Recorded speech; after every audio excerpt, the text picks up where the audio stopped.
Now, what do you pay in rates in the Eurobodalla? It's about to increase by 2.6% after a vote by councillors yesterday, and here to discuss that and other issues before council is the Eurobodalla Mayor, Councillor Liz Innes. Good morning.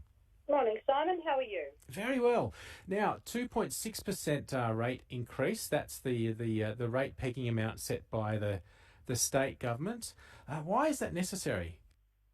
Look, Simon, this happens every year. IPART set what rate increases, and as you would understand, everything goes up each year. So it's important that council keeps on top of that, because if we don't continuously have small rate increases, then we end up having to have a substantial rate increase to cover the costs that keep going up every year. And look, it's a tough decision after what we've just been through to put our rates up by any percent. But on average, it's about $1.75 per week to each ratepayer. But look, councillors really struggle with that decision because we understand everyone's doing it really tough. But if you look, for example, we have over 500 kilometres of dirt roads, rural roads and this is just one example, that have been severely impacted after the fires. And we're going to have to spend an incredible amount of effort to ensure that we get that road network up to standard. There's so much that council has to catch up on and deliver. So, look, even though it was a really tough decision, it is one that we really had to go forward with, because if we don't, so many of those things that we know our community needs and has expectations that we will deliver, we possibly wouldn't have been able to do. What about those who are in a pretty bad financial place at the moment with the pandemic and job losses and the bushfires, etc.? Can there be help or special consideration for those people? 100%, Simon. And look, we're saying to those people, please contact us. Another part of one of the recommendations that came out of the delivery and operational plan was that we endorsed the directive of a payment plan to the rates and debtors hardship policy. Now, we have to use that terminology, but in essence what that means is if you are one of those people that's out there struggling because of what we have collectively all been through together, we now have the ability to be able to recognise that and say, look, we're going to help you. We will work with you to ensure that you don't slip through that crack and that you are able to cover your rates. But, we're here to help. So we encourage people to please contact us. And another decision by council, some $200,000 allocated to the disaster relief fund. What will that be spent on? Look, that'll go to businesses that, obviously what our businesses here in the Shire have been through is just unprecedented. And, we need to make sure that whatever we can do to support them, as with our community that we possibly can, that we do. Because we know that there are so many businesses right now that are really struggling, which, brings me on to the whole, topic of the job keepers. And, we know that that's something that a lot of businesses are taking advantage of, and that's fantastic. But we certainly will be encouraging the federal government, for example, to extend that past the September deadline, because obviously with this new outbreak in Victoria, we were sort of looking at being able to open up and ease the restrictions, particularly for the coming school holidays. And obviously that's going to start to impact people again. So, look, there's an enormous amount of work to be done, Simon, and, we'll continue to ensure that we at council do everything we possibly can. And with JobKeeper due to run out just as spring is getting underway, and we might expect, more people to consider holidaying on the coast, etc., if they can, is there a bit of frustration around the lack of certainty over whether that JobKeeper will continue? Look, I think there is a little bit of concern about that, but if you look at what the federal government, for example, has been doing, they have been very proactive. Obviously, they have to set an end date, but from what my understanding was when they did that end date was certainly able to be reviewed, and I believe that that's exactly what they're looking at the moment. So Council's role is to ensure that we advocate on behalf of those businesses that are here in Eurobodalla, and that's exactly what we will do. Now, last week we heard from Bay resident Maureen Searson, a long-time critic of the Bay Aquatic and Cultural Centre, calling for the business case to be released. What's your response to that? Well, the business case is already released. It is on the council website. We have updated our costing model, but that one will not be able to be released for public because obviously we're going to have to go out to tender. And, if we put it out to the public, that could obviously compromise the tender outcome. So, look, but the business case has and always has been available on the council website. And Maureen's view is that the facility will be a white elephant that will continue to cost council a lot of money to operate. Can you give any assurance that's not the case? Well, look, that's her view, and I certainly wouldn't have supported it, and I'm delighted by it, Simon. I'm really excited to start to see that, pretty soon we'll start to see action on that site. We'll start to see an incredibly beautiful new facility start to be built. And yes, look, there's always going to be critics. No matter what you do, you're never going to get everybody 100% on site.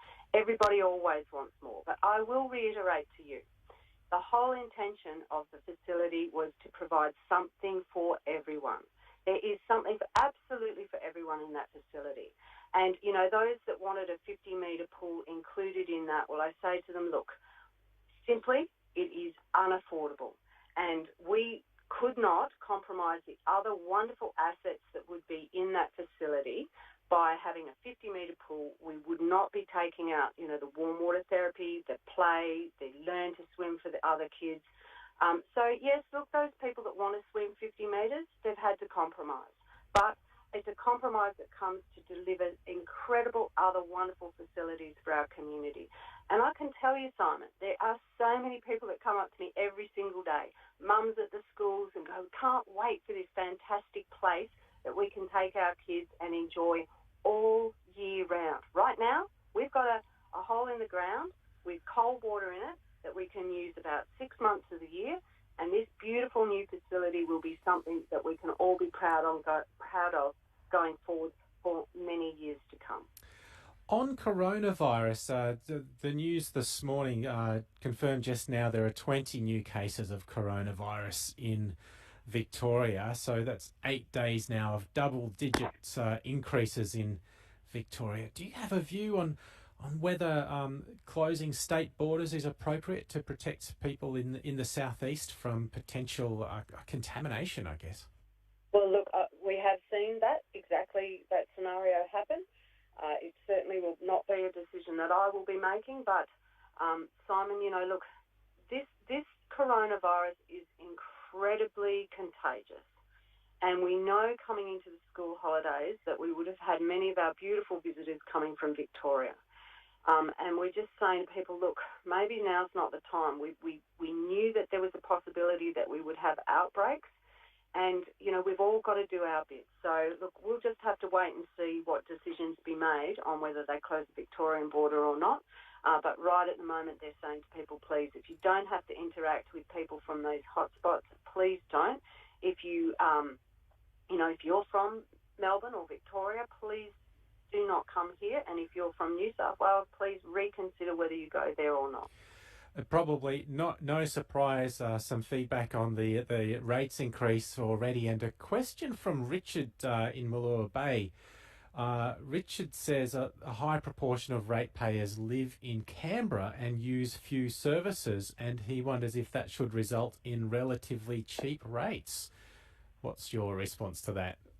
Well, Simon, look, everybody who owns property in Eurobodalla must make a contribution. And, look, I don't buy into the fact that they don't use many services. They just may not use those services all year round. But certainly everybody does need to make a contribution. And there are those people that own, real estate that put it on Airbnb, that, come down very regularly. So at the end of the day, we all have to make a contribution. And finally, just a question about bushfire recovery. The original deadline to clean all blocks up by Lang O'Rourke, the contractor the state government has engaged, was the end of this month. so just a week away. And it was news to me yesterday that that's been extended until the end of July. Is that causing any frustrations in the Eurobodalla? Look, there probably has been a little bit of frustration initially around, the speed of how the clean-up started. But, look, Simon, you've only got to drive around the Shire at the moment to see the massive amount of trucks and movement and clean-ups that are going on. And obviously when COVID hit us, it did have an impact. But, by and large, I guess the limpness test is how many calls I get around the speed or how the cleanups are being undertaken. And, that has really, by and large, gone quiet. So, that is an assumption for me that most people are being looked after. But obviously, if there's people out there still with issues, again, come forward and talk to us. We'll see what we can do to resolve it. But look, it's a good thing. It's being proactive, saying, yes, look, we're not going to get it done in time, so let's extend that period. So it's good news, Simon. Liz Innes, good to talk to you. Thank you very much. Thank you, Simon. There is one other thing, just very quickly. Mm-hmm. Yesterday I put forward a mayoral notice of motion, and that was that council would be offering those people with that want to put developments in $1,000 back on their development fees. So we're starting to look at pretty much all the development fees associated with bushfire rebuilds. The vast majority will be waived, and that's great news to see people start to be able to, rebuild, re-establish, and we're there to support them. Thank you very much for your time. Have a great day, Simon. Bye. You too, the Eurobodalla Mayor, Councillor Liz Innes there.